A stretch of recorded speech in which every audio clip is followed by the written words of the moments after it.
આપા કરેલું કે એળે નથી જતું, વ્યર્થ નથી જતું ને નિષ્ફળ નથી જતું. મારે વાત કરવી છે એરોન ક્રાઉઝની. એ વ્યક્તિએ વર્ષો સુધી કાર ડિટેલિંગ ઇન્ડસ્ટ્રી માટે પ્રોડક્ટ ડેવલપ કરી, મોટા ભાગની પ્રોડક્ટ ફેલ ગઈ. સાહેબ એ વ્યક્તિ 40 વર્ષ સુધી સંભળ ન થઈ. હવે એ વ્યક્તિ એક દિવસ ડિશવોશ કરવા માટે બેઠા હતા ત્યારે એને વસ્તુ નોટિસ કરી કે આમાં જે સ્પંજ ઉપયોગમાં લઈ ને છૂટું પડી જાય છે. વર્ષો પહેલા એ પ્રોડક્ટ ડેવલપ કરી હતી એક special form car detailing industry માટે. હવે અહીંયા એને સ્માઇલી શેપમાં એ સ્પંજ કટ કરી નાખ્યું અને ડિશવોશ માટે ઉપયોગમાં લીધું. હવે અહીંયા એના બે ફાયદા હતા. એની સ્માઇલ અને આઈસ એ સ્પૂન અને ફોર્ક બહુ સારી રીતે સાફ કરી શકતી હતી. બીજો ફાયદો મટીરિયલનો હતો. એ મટીરિયલ સ્પેશિયલ એટલા માટે હતું કે ગરમ પાણીમાં સોફ્ટ થઈ જાય અને ઠંડા પાણીમાં હાર્ડ રહે, જેના કારણે તમે જેન્ટલ ક્લીનિંગ અને હાર્ડ સ્ક્રબિંગ બંને કરી શકો. હવે એરોન ક્રાઉઝે આ પ્રોડક્ટનું નામ આપ્યું સ્ક્રબ ડેડી.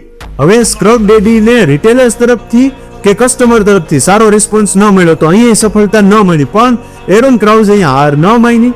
એ યુએસએમાં શાર્ક ટેકના શોમાં એ પીચ માટે ગયા. ત્યાં એને એની પ્રોડક્ટ પીચ કરી, આઈડિયા પીચ કર્યો, પ્રપોઝલ મૂક્યું કે મારે 10% ઇક્વિટી આપીને 10% માલિકી આપીને $1 લાખ જોઈએ છે.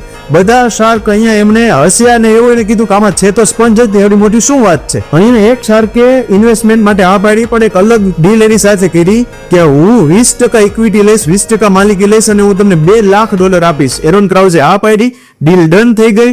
હવે ડીલ ડન થતાની સાથે જ અમેરિકામાં એક બીજો શો ચાલે છે QVC, ક્વોલિટી વેલ્યુ કન્વીનિયન્સ.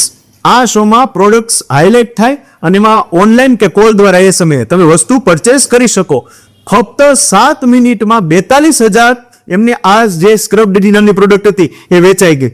આની સાથે જ વોલમાર્ટ અને ટાર્ગેટ જેવડા મોટા મોટા રિટેલર્સ પણ આમાં ઇન્ટરેસ્ટ લેવા માંડ્યા અને એની પ્રોડક્ટ્સ એને વેચવા માટે રાખી દીધી. કસ્ટમર્સનો સારો રિસ્પોન્સ મળવા લાગ્યો. હવે વાત કરીને તો આજ સુધીમાં સ્ક્રબ ડેડીએ $1 બિલિયન ની પ્રોડક્ટ સેલ કરી દીધી છે. તો ક્યારેક કયો આઈડિયા કામ કરી જાય, શું કરેલું ડેવલપમેન્ટ કામ કરી જાય એ નક્કી નથી. So keep going, explore the unexplored. Thank you so much. Vande Mataram.